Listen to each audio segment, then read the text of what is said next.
तुम्हाला माहिती आहे, हरिणाचा पळण्याचा स्पीड आहे तो 90 किलोमीटर प्रति तास आहे आणि वाघाचा पळण्याचा स्पीड आहे तो 60 किलोमीटर प्रति तास आहे. तरी देखील वाघ हरिणाची शिकार करतो. का बरं?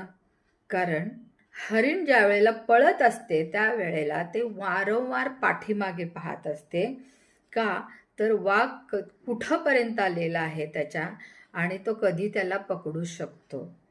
त्यामुळं काय होतं, त्याचं मनोबल आहे, त्याचं धैर्य आहे, धाडस आहे, ते कमजोर पडायला लागतं आणि त्याची जी भीती आहे ती मजबूत होत जाते.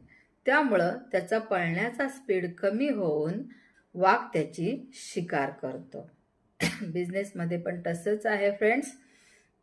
ज्या वेळेला तुम्ही एखादी सुरुवात करता त्यावेळेला वारंवार पाठीमागे बघू नका.